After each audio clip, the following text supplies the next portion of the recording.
So, moving to the further question, this is also a really interesting question, which I had this thing in my entire career. Always I used to think that I saw so many good people, they're in their technical skills, so many good engineers.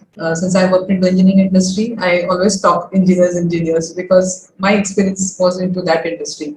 So these people who were good with their technical skills, I found that they were actually not able to create the influence in the workplace. Even though they were good at their skills, they failed to create influence. Also, they were not able to persuade their ideas to the other person.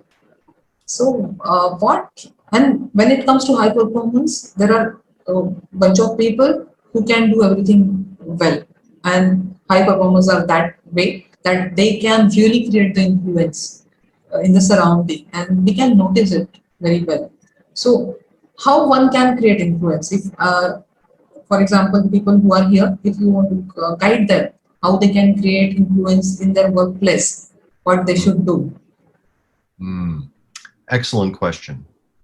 And it's interesting because in the high performance framework, influence and persuasion are really two different things. Influence is really the foundation. The more influential you are, the more persuasive you can become. And persuasion is really, it refers to a focused subject. For example, I want to persuade my teenager to do their homework. I will not be as persuasive being able to convince my teenager to do their homework if I'm not a very good role model when it comes to getting work done around the house. So thinking in terms of that, so one way to become more influential is simply to become a better role model, to talk the talk and then walk the walk. To say what you're going to do is one thing, but to actually do it in practice is another. So role modeling the way is a fundamental habit that allows us to elevate our level, increase our level of influence.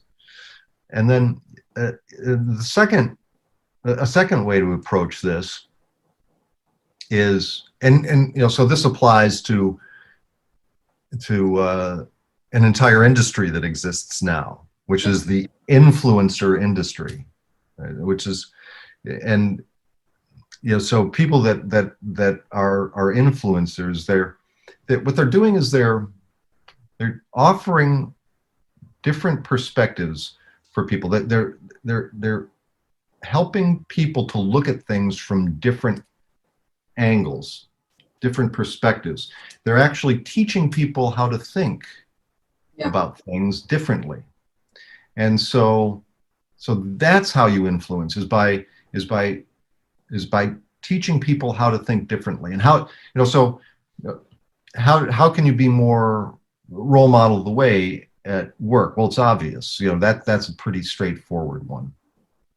Is you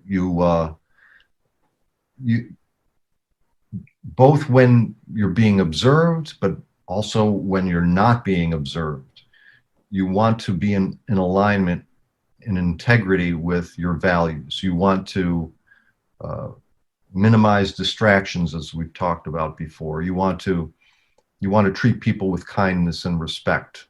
So many things that you can role model in the workplace.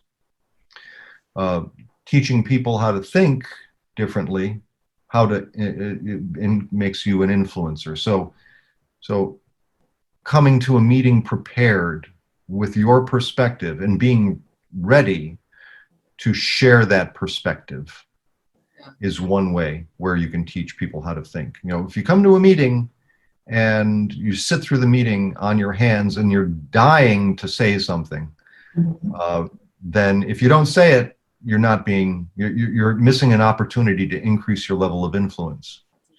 And so having the courage to overcome your fear, the fear of the loss of your reputation, for example, by saying something that might get questioned, the that, those are things that degrade your influence by being quiet. And the final thing is challenging people is one. That's a way where we're able to increase our level of influence by challenging people. And you can challenge your boss, your supervisor. You can challenge the CEO when you're in a all company meeting by asking questions.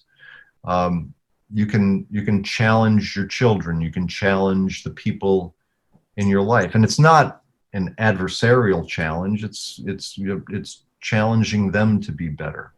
So these are ways that you can increase your influence, and by building your influence, you build your persuasion. And for example, to persuade someone to increase their level of performance, to persuade someone that you're buying a new car from, or buying a house from, or persuading your children to excel more in school. There are a couple of things that you have to do. You really have to acknowledge their reality, acknowledge what it is that they're experiencing, make sure that they know you understand what they're going through. And by acknowledging that, and then by stoking their ambition for something better, those are the things that you can do to persuade someone. And a lot of times we go into situations where we're trying to persuade someone and we come into it cold. We don't think about it. We don't prepare. You'd be amazed at how many people don't prepare for persuasion situations. Yes. And by just doing a little bit of thought, a little bit of preparation before you go into it, you can come out of it much more successfully. So yeah, influence and persuasion are kind of interact with one another. I like to think about it as influence. Influence is the foundation that propels us to become more persuasive.